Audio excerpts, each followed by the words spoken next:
So, Dean, quick question. When a business records the cost of goods it has bought, is that just the supplier's invoice price? For most businesses running on spreadsheets or basic accounting software, yes. And that's exactly where it goes wrong. Why is that a problem?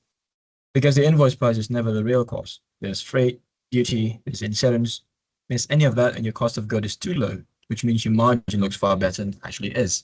And you think you're making more money when you're not. That's a scary place to be making pricing decisions from. Terrifying, frankly. Let me show you how BC sorts it. And here is a purchase order already open, and I've got everything sitting at one document. Here on the lines, I have two items on top. There'll be the oak table and the ergonomic cedar chair. And the third line is the freight cost. And in this one, it says $800. How do we assign this? That's the freight bill from the courier. Wait, so the freight goes on the same invoice as the items? You're not booking it off somewhere else separately? That's the whole trick. The freight bill turns up from a different party. It's a third-party charge, and instead of letting it float off as its own expense line, I drop it straight onto the document right next to the goods actually paid to move. Now, I just need to tell the BC which items should carry the 800. And how does it know how to split it? I tell it, watch.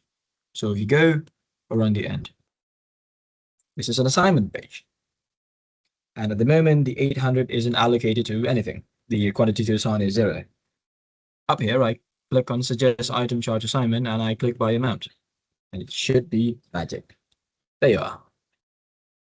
Okay, hold on. It just split on its own. And the expensive item took way more of it. Spot on. By amount means BC shares the freight and in proportion to value of each item. And the expensive item is worth more, so it shoulders the 600 out of the 800. And the cheap one only picks up the 200, and it's a fair share. Automatically, we don't need any calculator already built in the system. So the pricier item absorbs the bigger chunk of the shipping. That actually makes sense. It's one taking up the most value. Exactly. And look at what it does to the numbers. And a second ago, both items were set at the bare invoice cost. Now the landed cost is moved. Each one is carrying its true cost to get it out to the warehouse. Just need to close this, and it shows. Should be added within each. And the margin that we will be looking at would be the true cost, including shipping. So the margin I'm looking at now is the real one, not the flattering one. Honest one. And because I haven't posted yet, I can see the whole picture before I even commit. If you're happy with that, I post. And that's it. The 800 is baked into the items, not lost in some separate expense line. Every time one of these sells, the cost of goods is a genuine number. How many businesses do you think are just skipping this? Most of them, and they're pricing off for fiction every single day. Probably they spend 3 weeks trying to figure out at the end of the month. So if you're importing, paying freight, using a third-party courier on any of your stock, and you're not landing those costs onto the items themselves, your margins are not what you think they are.